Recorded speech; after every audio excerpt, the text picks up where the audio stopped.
Hello दोस्तों, स्वागत है आप लोगों का मेरे यूट्यूब चैनल पर। देखिए दोस्तों, हर बार की तरह आज हम बात करेंगे अध्याय 4, जो कि कक्षा 10 विज्ञान का एक बहुत ही महत्वपूर्ण टॉपिक है, आनुवंशिकता।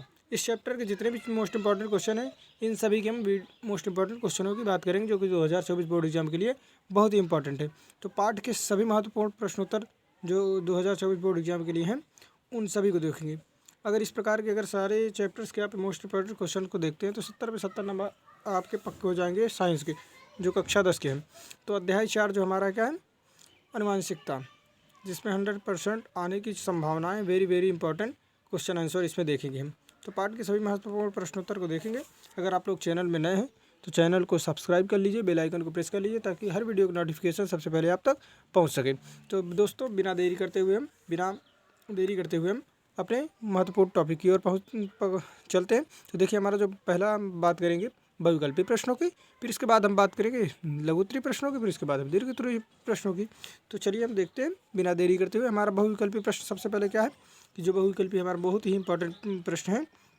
ये मोस्ट इंपॉर्टेंट जितने भी इस पर प्रश्न बताए गए हैं, सारे ही बहुत ही इंपॉर्टेंट प्रश्न हैं। तो सबसे पहले हम बहुविकल्पी प्रश्नों की ओर चलते हैं। देखिए, हमारा जो पहला बहुविकल्पी प्रश्न है वो क्या है, कि निम्न में से किस पौधे पर मेंडल ने आनुवंशिकता संबंधी प्रयोग किए। तो इनमें से ऐसे कौन से पौधा है जिसमें मेंडल ने अपने आनुवंशिकता वाले प्रयोग किए हैं। ठीक, तो इसमें से कौन से ऐसे प्रयोग किए हैं। देखिए, इसमें से ऐसा कौन सा पौधा है जिसमें, देखिए, जैसे टमाटर है कि बैगन है कि मटर है कि सरसों का, ऐसा कौन सा इसमें पौधा है जिसमें मेंडल ने अपने आनुवंशिकता के संबंधी प्रयोग किए थे। तो आपको बता दूं मैं, तो टमाटर तो उसमें उन्होंने प्रयोग किया ही नहीं था, बैगन भी नहीं प्रयोग किया, तो सरसों का पौधा भी उन्होंने अपने प्रयोग में नहीं प्रयोग किया था। तो हमारा जो मटर का पौधा है वो क्या है, मेंडल ने अपने आनुवंशिकता संबंधी क्या है, प्रयोग किया। तो हमारा जो बी नंबर ऑप्शन है वो एकदम करेक्ट हो जाएगा। अगले प्रश्न की ओर हम इसी प्रकार बढ़ते हैं। देखिए, इस प्रकार हम बढ़ते हैं अपने अगले मोस्ट इंपॉर्टेंट प्रश्न की ओर। ये वाला जो क्वेश्चन है आपका बहुत ही इंपॉर्टेंट है, मैं बार लिख दूँ इसको, चाहे आप इसको ज़रूर तैयार कर लीजिएगा। देखिए, एक से दो बार आप अगर देखेंगे ना तो आसानी से याद हो जाएगा, कोई चिंता की बात नहीं। एक बार शुरुआत से लेकर बिना स्किप किए हुए पूरी वीडियो को लास्ट तक देखिएगा, आसानी से याद हो जाएगा सारे क्वेश्चन एक दो बार देखने में। देखिए, चलिए अगला जो हमारा इंपॉर्टेंट प्रश्न है तो क्या है, डीएनए के रज्जुक किसके द्वारा जुड़े होते हैं। तो जो डीएनए के रज्जुक होते हैं वो किसके द्वारा जुड़े होते हैं, आपको मैं दिखा दूं किस प्रकार होते हैं। डीएनए रज्जुक क्या है सारी चीज़ें उसको मैं बताकर दिखा देता हूं आपको। ठीक है, डीएनए आपको मैं बता दूं किस प्रकार डीएनए होता है। आप लोग जानते हो कि सांप की आकृति का इस प्रकार डीएनए होता है, इस प्रकार ये डीएनए होता है ऐसे ही। तो इसमें जो ये आपस में इस प्रकार ये जुड़े होते हैं, ये इस प्रकार से, ये किसके द्वारा होते हैं, ये रज्जुक हो गए दोनों, जो रज्जुक होती है इसको रज्जुक बोल दिया गया, ये वाले भाग को, मतलब ये वाले भाग को और ये वाले भाग को रज्जुक बोल दिया गया, दो सर्पीलाकार जो दिख रहे हैं आपको। तो ये आपस में इस प्रकार जुड़े होते हैं, जैसे ये जुड़े हैं इस प्रकार से ये जुड़े होते हैं। ये किस तरह जुड़े होते हैं या किनके बंध के द्वारा जुड़े होते हैं, ये पूछा गया है। तो इस प्रकार का होता है। तो ये हमारा जो अब ऑप्शन देखेंगे, जैसे पेप्टाइड बंध के द्वारा जुड़े होंगे, कि सहसंयोजी बंध के द्वारा जुड़े होंगे, कि ग्लाइकोसाइडी बंध के द्वारा जुड़े होंगे, कि हाइड्रोजन बंध के द्वारा जुड़े होंगे। तो आपको मैं बता दूं, जो डीएनए के रज्जुक होते हैं, जो दोनों रज्जुक होते हैं वो जो सर्पिलाकार होते हैं, वो किसके द्वारा जुड़े होते हैं, वो हाइड्रोजन बंध के द्वारा जुड़े होते हैं। तो हमारा जो करेक्ट ऑप्शन हो जाएगा वो डी नंबर हो जाएगा। इसी प्रकार हम अपने आगे बढ़ते हैं अपने अगले क्वेश्चंस की ओर, कि जो कि 2024 बोर्ड एग्जाम के लिए बहुत ही इंपॉर्टेंट है। तो देखिए, अगला जो हमारा मोस्ट इंपॉर्टेंट प्रश्न क्या है, तीसरा जो हमारा क्या, युग्मनज में गुणसूत्रों की संख्या है। तो युग्मनज में जो होता है क्या, कि युग्मनज में गुणसूत्रों की संख्या है। तो युग्मनज क्या होते हैं, जब जानते हो कि नर युग्मक और मादा युग्मक आपस में मिलते हैं, तो यार सूत्री विभाजन के दौरान उन दोनों को जब जुड़ता है तो युग्मनज बनता है। मतलब युग्मकों का सम्मिलन या यूँ कहीं युग्मजों का जोड़ क्या कहलाता है, युग्मनज कहलाता है। तो इस प्रकार होता है, आपको मैं एक्सप्लेन करके बता दे रहा हूँ। जानते हैं कि जो मेल में होता है वो XY होता है, और जो फीमेल में होता है वो क्या XX होता है। जब इनका विभाजन होता है तो X और Y अलग अलग हो जाता है, और इधर X और ये X अलग हो जाता है। तो जब जुड़ते हैं तो केवल दो ही जुड़ते हैं इसमें से। मान लो जैसे ये XX से जुड़ा तो ये XX हो गया, या मान लो ये XX से जुड़ा तो ये XX हो जुड़ा, तो हैं तो दो ही चीज़ें ना। तो अगर इसको हम इस प्रकार लिख सकते हैं, 2x भी लिख सकते हैं, इसको भी 2x लिख सकते हैं, इन तरह से जुड़ते, इस प्रकार से मतलब ये जुड़ते हैं। तो ये मतलब देख लीजिए, इस प्रकार से मतलब ये दोनों जो मान लो ये वाला और ये वाला जुड़ा तो ये 2x बना, या ये वाला जुड़ा तो भी 2x बना। तो 2x ऐसे लिख दो, चाहे ऐसे लिख दो, चाहे ऐसे लिख दो, तो बात तो वही है ना। तो इस प्रकार से ये दोनों होंगे, तो हम आपको दिखाई दे रहे हैं। तो इस प्रकार आप देख सकते हो। तो ऑप्शन देख लीजिए, 4x होगा कि 3x होगा कि 2x होगा कि x होगा। तो आपको मालूम है कि जो गुणसूत्र की संख्या किस प्रकार होगी वो 2x हो जाएगी। तो हमारा करेक्ट ऑप्शन जो होगा बी नंबर वो करेक्ट हो जाएगा। आगे इस प्रकार हम बढ़ते हैं। चैनल में अगर आप लोग नए हैं तो सब्सक्राइब ज़रूर कर लीजिएगा, और पिछले की जो वीडियो चैप्टर की पड़ी हुई है उसको ज़रूर आप एक बार देख लीजिएगा। अभी आपके पास बहुत समय है। आज ये मान लो ये आज ये 8 तारीख है, आप 9 तारीख है आज, तो आसानी से आप देख सकते हैं 9 तारीख है आज। 2-4 दिन में अगर पूरी वीडियो आप देख सकते हैं, 20-20 मिनट की वीडियो है, पूरा देख लीजिए। 70 नंबर पाने से आपको कोई नहीं रोक सकता है। तो इस प्रकार देखो बढ़ते हैं हम अपने मोस्ट इंपॉर्टेंट अगले प्रश्न की ओर। देखिए हमारा जो अगला मोस्ट इंपॉर्टेंट प्रश्न क्या है वो, मनुष्य में गुणसूत्रों की संख्या होती है। तो मनुष्य में गुणसूत्रों की संख्या कितनी होती है? 44 होती है कि 45 होती है कि 46 होती है कि 47 होती है? तो मैं आपको बता दूं कि जो मनुष्य में गुणसूत्रों की संख्या होती है वो कितनी होती है? 46 होती है। या तो यूँ कह दे गुणसूत्रों की जो संख्या होती है वो कितनी होती है? 23 जोड़ी। चाहे इस प्रकार अगर आपको मिले कि 46 है, या तो कहीं आपसे इस तरह पूछ ले कि 23 जोड़ी, अगर जोड़ी में दिया कोई ऑप्शन हो तो जोड़ी में भी 23 जोड़ी कहो या 46 कहो, बात वही है। एक जोड़ी में मतलब 2, तो 23 दूना 46, तो 46 है। तो मनुष्य में गुणसूत्रों की संख्या जो हमारी होगी 44 है कि 45 है कि 46 कि 47 है? तो हमारा जो करेक्ट ऑप्शन क्या हो जाएगा वो 46। अर्थात जो हमारा करेक्ट ऑप्शन क्या है वो बी नंबर है, वो 46 जिस दिया गया वो हमारा करेक्ट ऑप्शन हो जाएगा। आगे इसी प्रकार हम बढ़ते हैं इंपॉर्टेंट प्रश्नों की ओर। देखिए इसमें जितने भी आपको बहुविकल्पीय प्रश्न बताए गए सारे ही बहुत इंपॉर्टेंट हैं। बार बार हम लिखने का प्रयास नहीं करेंगे कि भाई हर बार लिखे कि इंपॉर्टेंट, जितने इसमें लिए गए हैं प्रश्न वो सारे ही बहुत इंपॉर्टेंट हैं। ये पिछले प्रीवियस एग्जाम में जितने भी क्वेश्चन आए उन्हीं को उतारा गया है, बार बार ये पूछे जाते हैं इसलिए इनको लिया गया है। तो देखिएगा अगला जो हमारा इंपॉर्टेंट प्रश्न क्या है, एक शंकर संकरण का फिनोटाइप अनुपात है। तो एक शंकर संकरण का जो फिनोटाइप अनुपात वो क्या है? तो देखिए अगला जो हमारा क्या है, एक शंकर संकरण का फिनोटाइप अनुपात है। देखो 2 प्रकार से ये पूछा जाता है। जिससे मान लो एक बार फिनोटाइप अगर पूछ ले तो क्या होता है, फिनोटाइप और जीनोटाइप अंतर रखिएगा। देखिए फिनोटाइप अगर पूछ ले जैसे एक शंकर संकरण का फिनोटाइप अनुपात क्या है, तो 3:3:1 है कि 1:2:1 है कि 9:3:3 है कि 1:3:1 है। तो मैं आपको बता दूं जो एक शंकर संकरण का फिनोटाइप अनुपात होता है वो 3:1 होता है, 3:1 होगा हमारे ये वाले क्वेश्चन का। अगर आपसे पूछ ले एक शंकर संकरण का जीनोटाइप अगर पूछ ले, जीनो और फिनोटाइप पे ध्यान रखिएगा, कन्फ्यूज नहीं होएगा। जीनोटाइप में आपको बताना है कि 1:2:1 होता है जीनोटाइप, याद रखिएगा। अगर फिनोटाइप पूछ ले तो 3:1 हो जाएगा। तो हमारा जो मतलब इसमें जो क्वेश्चन है वो क्या पूछा गया है कि एक शंकर संकरण का फिनोटाइप अनुपात है तो 3:1 हो जाएगा। अगर जीनोटाइप होता तो 1:2:1 हो जाता हमारा करेक्ट ऑप्शन। इस प्रकार हम बढ़ते हैं आगे नेक्स्ट क्वेश्चन की ओर जो कि बहुत ही इंपॉर्टेंट है। तो देखिए हमारा जो अगला मोस्ट इंपॉर्टेंट प्रश्न क्या है, अनुवांशिकी के पिता हैं। वेरी इंपॉर्टेंट क्वेश्चन ये। अनुवांशिकी के पिता है H.J. मुलर हैं कि चार्ल्स डार्विन हैं कि ग्रेगर जॉन मेंडल है कि J.D. वाटसन है? तो आपको अगर किसी बहुविकल्पीय प्रश्न के या जितने भी प्रश्न आपको इस पर बताए जा रहे हैं अगर उसमें कोई भी आंसर आपको आते हैं तो कमेंट जरूर करिए। कमेंट जिसका देखते हैं कि किसका कितनी जल्दी आता है, किसको कितना तैयारी की है बोर्ड एग्जाम के लिए, ये आपको इससे मालूम चलेगा। देखिए मतलब H.J. मुलर है कि चार्ल्स डार्विन है कि ग्रेगर जॉन मेंडल है कि J.D. वाटसन है अनुवांशिकी के पिता? तो आपको मैं बता दूं जो ग्रेगर जॉन मेंडल होते हैं वो क्या हैं, अनुवांशिकी के पिता माने गए हैं, अनुवांशिकी के जनक माने गए हैं, अनुवांशिकता के जनक माने गए हैं ग्रेगर जॉन मेंडल। तो इसके बाद हम अपने अगले मोस्ट इंपॉर्टेंट प्रश्न की ओर बढ़ते हैं। तो ये जितने भी आपको बताए गए सारे ही बहुत इंपॉर्टेंट प्रश्न हैं। तो आगे देखिएगा क्या है, विपर्यासी लक्षणों का युग्म कहलाता है। विपर्यासी क्या होता है? विपर्यासी मतलब विपरीत, लक्षणों का मतलब लक्षण, युग्म मतलब होता है जोड़ा। तो विपरीत लक्षणों का जो जोड़ा होता है वो क्या कहलाता है? एलील कहलाता है कि डिटरमिनेंट कहलाता है कि समयुग्मजनी कहलाता है कि समजात कहलाता है? तो आपको मैं बता दूं जो विपर्यासी लक्षण होते हैं, लक्षणों का जो युग्म होता है या विपरीत लक्षणों का जो जोड़ा होता है वो एलील कहलाता है। तो ये हमारा करेक्ट ऑप्शन जो हो जाएगा वो एलील वाला, ए नंबर वाला हमारा क्या हो जाएगा, करेक्ट ऑप्शन हो जाएगा। अब देखिए जितने भी बहुविकल्पीय प्रश्न थे उनकी बात हमने कर ली इस चैप्टर से। इससे बाहर आपसे कहीं नहीं पूछेगा, तो इतना आप जरूर तैयार कर लीजिए, इससे बाहर आपको कुछ नहीं पूछेगा। अब हम बढ़ते हैं अपने अति लघु उत्तरीय प्रश्नों की ओर, जो कि बहुत ही इंपॉर्टेंट है। तो सबसे पहले हम मोस्ट इंपॉर्टेंट प्रश्नों की ओर हम जिसमें हम आपको टिक लगा दें, ये बहुत ही इंपॉर्टेंट है, आप इसको जरूर ध्यान रखिएगा। देखिए मोस्ट इंपॉर्टेंट ये प्रश्न है, देखिए क्या है, गुणसूत्र किसे कहते हैं, प्रकारों की व्याख्या कीजिए। इस प्रकार से आपसे पूछ सकता है, या गुणसूत्रों पर टिप्पणी लिखिए, इस प्रकार से आपसे पूछ सकता है।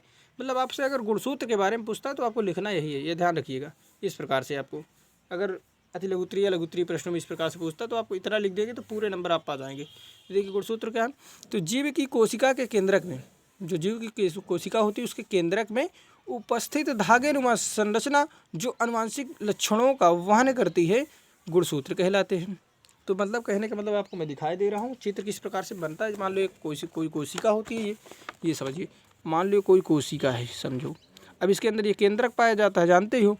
तो इस केंद्रक के अंदर जो धागेनुमा मतलब इस प्रकार की स्ट्रक्चर पाई जाती है ना, ये धागेनुमा, तो ये क्या कहलाती है, गुणसूत्र कहलाती है। तो यही इसी को क्या कह दिया जाता है, गुणसूत्र। तो इसलिए आप कह सकते हैं कि जीव की कोशिका के केंद्रक में जो धागेनुमा संरचना पाई जाती है उसी को क्या कह दिया जाता है, गुणसूत्र कह दिया जाता है। ये इन्हीं गुणसूत्र क्या करते हैं कि आनुवंशिक लक्षणों का वहन करते हैं, एक पीढ़ी से दूसरी पीढ़ी में ले जाने का कार्य करते हैं। इसीलिए इनको कह दिया जाएगा कि मतलब क्या कह दिया जाए, आनुवंशिक लक्षणों का वहन करने वाले पदार्थ कह दो, चाहे जो गुणसूत्र कह दो। तो जीव की कोशिका के केंद्र में उपस्थित धागेनुमा संरचना जो आनुवंशिक लक्षणों का वहन करती है, अर्थात वहन मतलब, चलिए देखते हैं, आनुवंशिक लक्षणों का जो वहन करती हैं गुणसूत्र कहलाते हैं। इसकी खोज स्ट्रॉकबर्गर ने सन 1875 में की थी। गुणसूत्र दो प्रकार के होते हैं। देखिए जो गुणसूत्र की खोज की थी स्ट्रॉकबर्गर ने सन 1875 ईस्वी में की। तो गुणसूत्र के जो कितने प्रकार के पाए जाते हैं आपसे अगर पूछ ले तो दो प्रकार के पाए जाते हैं। कौन कौन से होते हैं उसके बारे में हम देखेंगे।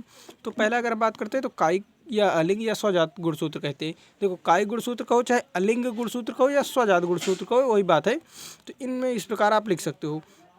अगर आपसे अलग से मान लो 1 नंबर या 2 नंबर में पूछ ले अलिंग गुणसूत्र के लिखिए या स्वजात गुणसूत्र के बारे में लिखिए, तो आप समझ सके, इसलिए मैंने तीनों नाम एक साथ लिख दिए कि आपको समझ सको, मतलब आप इसके बारे में लिख सको। देखिए जो पहला क्या है, कायिक अलिंग या स्वजात गुणसूत्र, इस प्रकार से अगर आपसे पूछता तैयार हो जाइए, इस प्रकार से आप लिख सकते हैं। देखिए पहला क्या है कि वे गुणसूत्र जो लिंग लक्षणों को छोड़कर जीव के अन्य लक्षणों का निर्धारण करते हैं कायिक गुणसूत्र कहलाते हैं, या अलिंग गुणसूत्र कह सकते हो, या स्वजात गुणसूत्र कहलाते हैं। इस प्रकार से आप देखिए मतलब ऐसे गुणसूत्र जो लिंग लक्षणों को छोड़ करके, मतलब लैंगिक लक्षणों को छोड़ करके स्त्री या मादा को नियंत्रित करें, या मैं कहीं कहें कि स्त्री होगी कि पुरुष होगा, मतलब लड़की होगा कि लड़का होगा, इन लक्षणों को छोड़ करके बाकी अन्य लक्षणों के जितना भी वहन करते हैं, जिन निर्धारण करते हैं, उनको क्या कह दिया जाता है, उन गुणसूत्रों को अलिंग गुणसूत्र कहो या स्वजात गुणसूत्र कहो या कायिक गुणसूत्र कहो, इनको कहा जाता है। अब ये नर व मादा में, ये नर व मादा दोनों में समान होते हैं, मतलब ये नर व मादा दोनों में समान प्रकार के पाए जाते हैं। ये आप देख सकते हैं पूरा इस प्रकार से। ये आगे हम बढ़ते हैं दूसरा वाला, जो अब जो दूसरा गुणसूत्र दो प्रकार के होते हैं, कायिक होता है, एक अलिंग, एक कायिक या अलिंग कहो या स्वजात कहो गुणसूत्र। अब जो दूसरा होता है वो लिंग गुणसूत्र कहा जाता है, उसको लिंग गुणसूत्र।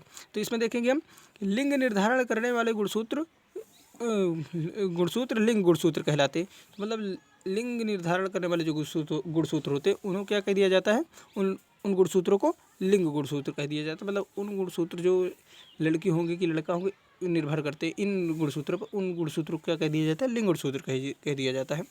तो ये क्या होता है, ये नर व मादा दोनों में अलग अलग होते हैं। ये प्रायः एक्स और वाई गुणसूत्र कहलाते हैं। मतलब ये नर और मादा दोनों में अलग अलग होते हैं और इन गुणसूत्रों को एक्स या वाई गुणसूत्र भी कहते हैं, या एक्स और वाई गुणसूत्र भी कहलाते हैं ये गुणसूत्र। तो ये इंपॉर्टेंट, बहुत ही इंपॉर्टेंट प्रश्न है, तो इसको आप जरूर तैयार कर लीजिएगा। इस प्रकार हम बढ़ते हैं अपने अगले मोस्ट इंपॉर्टेंट क्वेश्चंस की ओर, जो कि बहुत ही इंपॉर्टेंट है।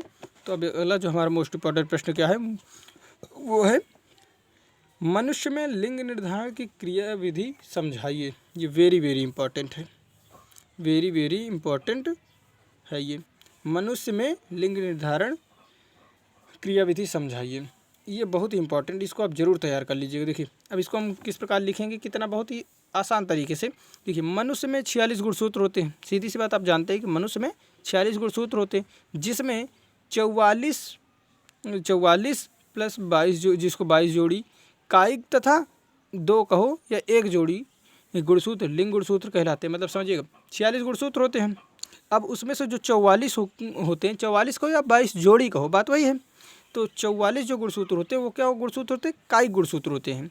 और जो एक जो मतलब जो और 2 गुणसूत्र होते हैं वो क्या होते हैं? लिंग गुणसूत्र होते हैं। तो ये होते हैं, तो आप समझ सकते हैं कि लिंग गुणसूत्र कहलाते हैं। अब आगे देखिएगा, मानव में अगर जो नर है उसमें XY लिंग विषम रूपी गुणसूत्र होते हैं तथा मादा में XX लिंग गुणसूत्र समरूप होते हैं। समझिएगा, कहने का मतलब मनुष्य में 46 गुणसूत्र होते हैं जिसमें कि 44 गुणसूत्र कायिक गुणसूत्र कहलाते हैं और जो बचे शेष 2 गुणसूत्र होते हैं वो लिंग गुणसूत्र कहलाते हैं। अब मानव में जो नर होता है उसमें XY लिंग गुणसूत्र जो होता है वो विषम रूपी गुणसूत्र होते हैं तथा देखिए मादा में जो XX लिंग गुणसूत्र होते हैं। फिर से एक बार समझ लीजिए, आपको थोड़ा कन्फ्यूजन होगा तो फिर से एक बार समझ लीजिए। देखो, मानव में 46 गुणसूत्र होते हैं जिसमें कि 44 गुणसूत्र कायिक होते हैं और जो बचे शेष 2 होते हैं वो लिंग गुणसूत्र होते हैं। अब मानव में ही जो नर होते हैं उसमें XY गुणसूत्र होते हैं। अब X तो है नहीं, तो XY है तो अलग अलग है। देखिए, तो ये विषम रूप कह दिया जाता है, मतलब अलग अलग रूप के गुणसूत्र होते हैं तथा मादा में जो होता है मतलब महिला में जो होते हैं वो XX लिंग गुणसूत्र होते हैं। तो ये समरूप होंगे भाई, XX दोनों XX है तो इसलिए इसको समरूप कह दिया, ये होते हैं। अब निषेचन, इसके बाद देखिएगा, निषेचन के दौरान अर्धसूत्री विभाजन द्वारा अगुणित युग्मकों का, निषेचन के दौरान कहो चाहे निषेचन के बाद, निषेचन के दौरान अर्धसूत्री विभाजन द्वारा अगुणित युग्मकों का निर्माण होता है। तो इस प्रकार आप देख सकते हैं, समझिएगा, निषेचन जब होता है तो जो गुणसूत्र होते हैं उनका क्या होता है? अर्धसूत्री विभाजन होता है। अब अर्धसूत्री विभाजन क्या है आप एक बार देख लीजिए। अर्धसूत्री विभाजन का मतलब ये जो XY पुरुष में हुआ और ये क्या हुआ और XX महिला में हुआ, तो इनका विभाजन मतलब ये पूरा 46 जितने होते हैं ये सब अलग अलग होंगे। ये XY ऐसे अलग हो जाएगा और ये XX ये इस तरह अलग हो, तो इनको कह दिया जाता है, इनका अलगाव जो होता है XY और XX का, इसको कह दिया जाता है अर्धसूत्री विभाजन। समझ रहे हैं ना? अब देखिए आगे बढ़ते हैं हम। इसी प्रकार हम निर्माण होता है तो स्त्री में बने सभी युग्मक 22+X गुणसूत्र, जबकि पुरुष में 2 प्रकार के युग्मक 22+X तथा 22+Y गुणसूत्र होते हैं। समझिएगा, 44 गुणसूत्र 46 होते हैं तो 44 सेम होते हैं और जो बचे 2 गुणसूत्र होते हैं वो लिंग गुणसूत्र होते हैं। तो हम 22 ये जोड़ी के आधार पर लिखा है, तो मान लो ये जोड़ी के आधार पर लिखा है। समझिएगा, 22+X हो जाएगा, ये किस में हो जाएगा? ये मादा में हो जाएगा, स्त्री में जिसको कह दी। अब पुरुष में जो होता है वो तो क्या होता है? XY होता है। समझिएगा, इसमें XY होता है। अब ये होते हैं 46, समझिएगा, ठीक, 46 होते हैं। अब अगर हम इनको अलग करें तो ऐसे हो जाएंगे, 22+X लिख सकते हो और 22+ ये प्लस इसको बना लीजिएगा, प्लस है और ये Y हो जाएगा। तो इस प्रकार से ही होंगे, तो ये अलग अलग हो जाएंगे। तो वही यहाँ कहा गया कि पुरुष में 2 प्रकार के युग्मक 22+X तथा 22+Y गुणसूत्र होते हैं। निषेचन के बाद नर से प्राप्त शुक्राणु X व Y वाला और अंडाणु से मिलकर लिंग निर्धारण में बने युग्मनज क्रमशः 44+XX या तो 44+XY गुणसूत्र होता है। लड़का व लड़की दोनों की संभावनाएं सामान्य 50% होती है। मतलब जो लड़का या लड़की होने की संभावनाएं जो होती हैं 50% होती है। मान लो जैसे 44+XX हुआ तो ये क्या हो जाएगा? लड़की हो जाएगा। अगर 44+XY हो गया तो ये लड़का हो जाएगा। इस प्रकार से संभावनाएं जो होती हैं वो बच्चे हो मतलब लड़की या लड़का होने की संभावनाएं जो होती हैं वो समान हो जाती। आप इस प्रकार देख लीजिए। आगे हम इस प्रकार, जैसे मादा जनन कोशिका हो गई, ये नर जनन कोशिका हो गई। तो 44+XX हुआ सबसे पहले होते हैं, 44+XY पुरुष में होते हैं। अब इनका अर्धसूत्री विभाजन हुआ, तो अर्धसूत्री जब विभाजन हुआ तो 22+X और 22+X ये हो गए। और इसमें नर जनन कोशिका में जब इनका अर्धसूत्री विभाजन हुआ तो 22+X हो गया, एक 22+Y हो गया, तो ये अलग हो गया। अब इन जब आपस में मान लो ये अगर ये 22+X और 22+ पुरुष का X अगर जुड़ते हैं तो 44+XX हो जाएगा। अगर ये इन्हीं को इसके साथ फिर अब इसके साथ करवा दीजिए, पहले देखिए पहले वाले का इसके साथ करवाए फिर इसका इसके साथ करवाएंगे तो आसानी से समझ में आएगा आपको। तो देखिए अब जब इसको हम जोड़ा 44+X आए, अब इसी का इसके साथ करते हैं तो 22+X अगर जुड़ेगा 22+Y से तो 44+XY हो जाएगा। ये देखिए इस प्रकार से इसको जोड़ दिया गया, ये हो गया, ये इससे इधर से और ये इसका साथ जोड़ा हुआ तो ये 44+XY आए। अब इसका हम दोनों के साथ फिर गुणा करवाएंगे या यूँ कहीं सब जोड़ेंगे। तो 22 प्लस एक्स से 22 प्लस एक्स से 22 प्लस एक्स से जोड़ेंगे तो 22 और 22 44 हो जाएगा, एक्स हो जाएगा तो 22 जो 44 प्लस एक्स हो जाएगा। अब इसका फिर इसके साथ करवाएंगे तो 22 प्लस एक्स 22 और प्लस वाई से जब जोड़ेंगे तो 44 प्लस एक्स वाई हो जाएगा। तो हम पहले ही ने आपको बताया कि जो एक्स होते हैं वो लड़की के लिए होता है और एक्स वाई जो होता है वो लड़का के लिए। ये भी वही एक्स है तो लड़की और एक्स वाई है तो लड़का। तो जो संभावनाएं देखो 2 बार एक्स आ रहा है और 2 बार एक्स वाई आ रहा है, तो हम कह सकते हैं कि दोनों की जो संभावनाएं हैं वो क्या हो गई, समान होती हैं, 50-50% होती है। मतलब लड़का या लड़की होने की संभावना जो होती है वो 50-50% होती हैं। अब देखिए हर बार की तरह ये बहुत इंपॉर्टेंट है। अब हर बार की तरह हम आपको होमवर्क तो देते हैं, तो इस बार भी हम आपके लिए होमवर्क है और जो होमवर्क होता है वो बहुत ही इंपॉर्टेंट है, उसको आप ज़रूर करिएगा। हमने पहले भी बताया था। तो इस पर हम जो अगला है इंपॉर्टेंट आपके होमवर्क उसको देखते हैं, उस प्रश्न की ओर। तो बहुत ही इंपॉर्टेंट है। इस चैप्टर के कुछ पढ़िए चाहे ना पढ़िए, लिंग निर्धारण और इस जो आपको होमवर्क दिया जा रहा है इसको ज़रूर पढ़िएगा। बाकी कुछ पढ़ो चाहे ना पढ़ो, इन दोनों को छोड़कर, मतलब इन प्रश्नों को छोड़कर नहीं जाना। तो देखिए क्या कि मेंडल के नियमों का वर्णन कीजिए, या तो इस प्रकार से पूछ ले, या तो मेंडल के वंशागति नियमों को समझाइए, तो इस प्रकार से आपसे पूछ सकता है। या कुल मिला के अगर मेंडल के नियम आपसे अगर पूछता है तो आपको इनके बारे में आप ज़रूर तैयार कर लीजिएगा, वही लिखना है आपको। जैसे मेंडल के पहला नियम क्या होता है, प्रभाविता के नियम, दूसरा नियम क्या होता है, पृथक्करण का नियम, और तीसरा नियम जो होता है वो स्वतंत्र अव्यूहन का नियम। ये तीनों नियम को आपको ज़रूर तैयार कर लीजिएगा। तो इस वीडियो में इतना ही दोस्तों। सारी इस प्रकार की वीडियो को जो इंपॉर्टेंट क्वेश्चन है उनकी सभी वीडियो प्रोवाइड करा दी गई है। आप चैनल में जाकर लिंक डिस्क्रिप्शन में पड़ी हुई पूरे चैप्टर के इंपॉर्टेंट क्वेश्चन को देख लीजिए। तो अगर आपको वीडियो तनिक भी अच्छी लगी हो तो अपने दोस्तों के पास शेयर करिए, लाइक करिए और सब्सक्राइब करिए। मिलते हैं फिर नेक्स्ट वीडियो में, तब तक के लिए धन्यवाद।